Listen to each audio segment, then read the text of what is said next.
Selamat pagi semuanya. Sebelumnya izinkan saya memperkenalkan diri. Saya Federina Orlea Patani sebagai moderator dan juga teman saya Ferdinand Valendeng dan Widya Cornelia Ginting sebagai penyanyi. Pada kesempatan kali ini kami akan memaparkan materi dengan judul Sejarah Bahasa Indonesia. Kita masuk ke bagian pertama, yaitu latar belakang.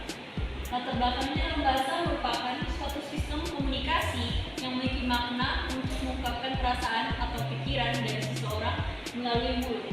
Bahasa berfungsi sebagai sarana komunikasi antar masyarakat untuk menyampaikan sesuatu baik secara tulisan maupun tulisan.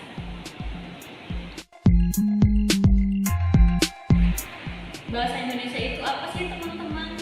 Nah, bahasa Indonesia adalah salah satu bahasa yang ada di dunia.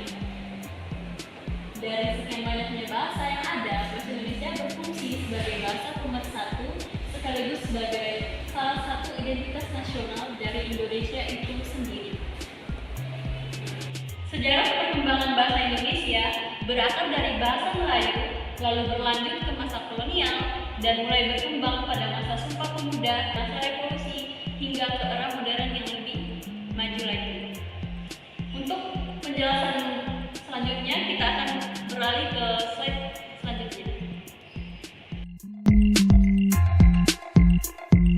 Berakar dari bahasa Melayu, perkembangan bahasa Indonesia berawal dari penemuan tulisan Melayu kuno yang terdapat dalam berbagai prasasti dari Kerajaan Sriwijaya, seperti prasasti Kedudukan Bukit, prasasti Kalangkul, prasasti Kota Kapur, dan prasasti Karangbrahi.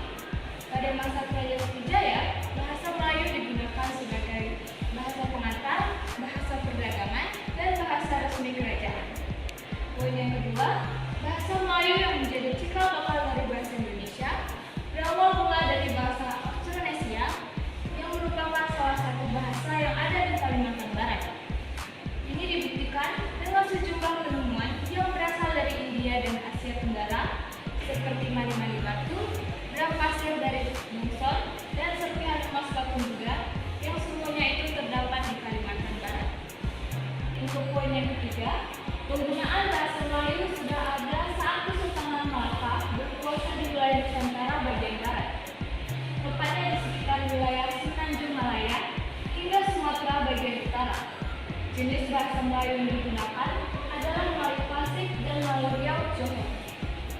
Penggunaan Melayu Klasik berfungsi sebagai bahasa politik yang digunakan Kesultanan Malaka. Sedangkan untuk bahasa Melayu Riau Johor difungsikan sebagai bahasa perantara atau bahasa ruang lingkup istana. Selanjutnya ada masa kolonial. Yang pertama masa Portugis.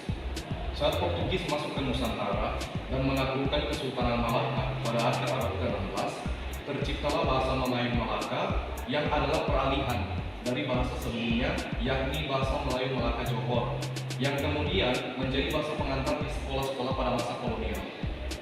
Kemudian yang kedua, pada masa Belanda. Nah, di masa ini, penggunaan bahasa bagi bangsa Indonesia itu diwajibkan menggunakan bahasa Belanda karena Belanda saat itu sudah tiba di Indonesia dengan maksud untuk menjajah begitu. Jadi penggunaan bahasa Belanda itu diwajibkan dibandingkan dengan bahasa Indonesia. Kemudian bahasa Melayu telah tersebar luas ke wilayah Nusantara. Akhirnya Belanda mengizinkan penggunaan bahasa Melayu sebagai bahasa perantara antar kerajaan dan juga sebagai bahasa dalam ruang lingkup pemerintahan. Akhirnya bahasa Melayu menjadi bahasa resmi kedua setelah bahasa Belanda. Kalau kita bicara soal perkembangan bahasa Indonesia, itu tentunya tidak terlepas dari yang namanya sejarah bangsa Indonesia, salah satunya Sumpah Pemuda. Nah, seperti apa latar belakangnya? Mari kita lihat.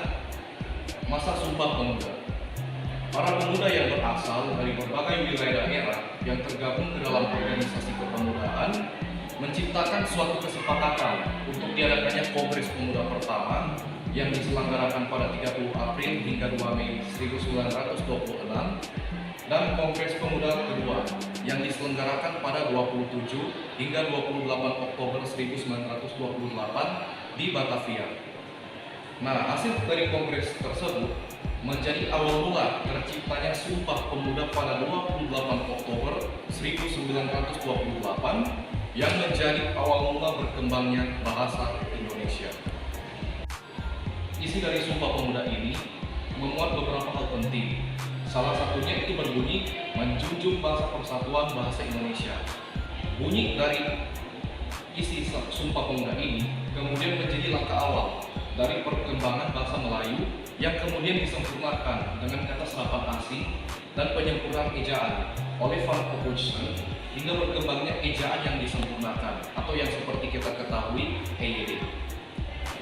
Masa revolusi. Pada masa pendudukan Jepang, berbagai kebijakan terkait penggunaan bahasa Indonesia mulai diterapkan atas titah dari Jepang. Berbagai kebijakan itu seperti yang pertama, pelarangan bahasa Belanda dan mewajibkan penggunaan bahasa Indonesia.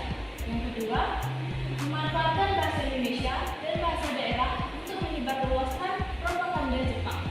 Yang ketiga, sebagai bahasa pengantar dalam sekolah dan bahasa resmi pemerintahan.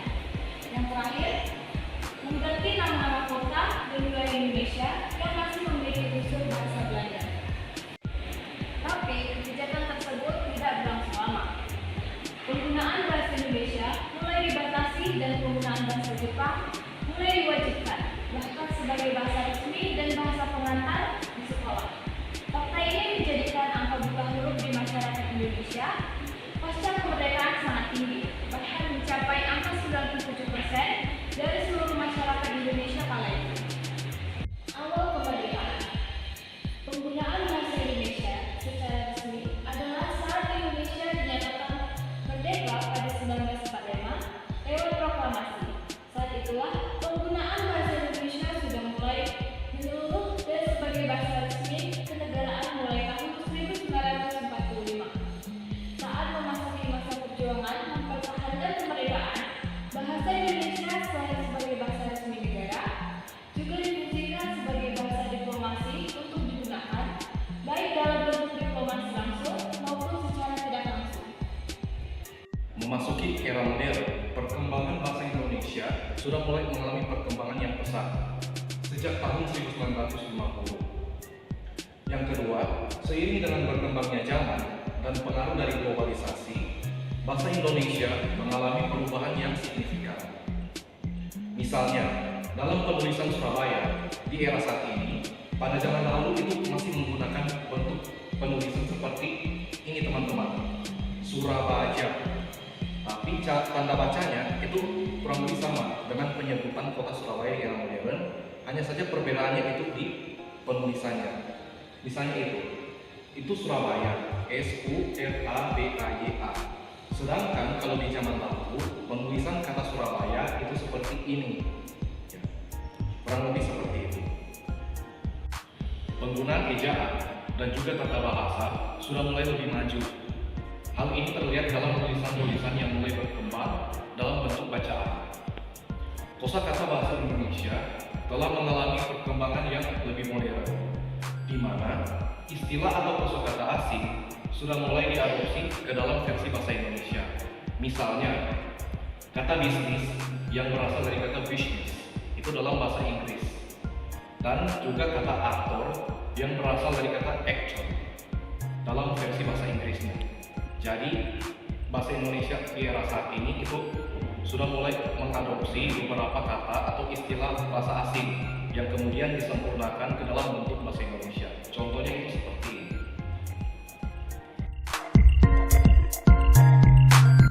Kedudukan dan fungsi bahasa Indonesia. Yang pertama adalah sebagai bahasa persatuan.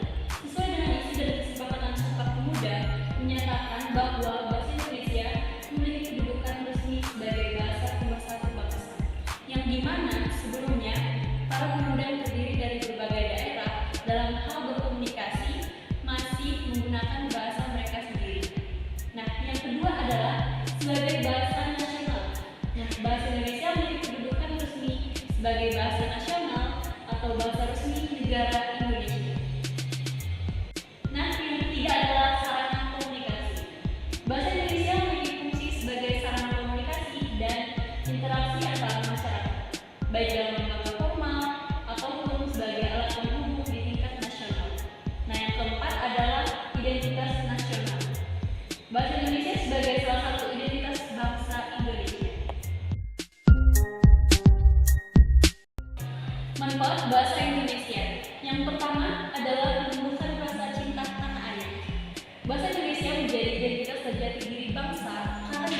sebagai bagian dari sejarah perjuangan bangsa.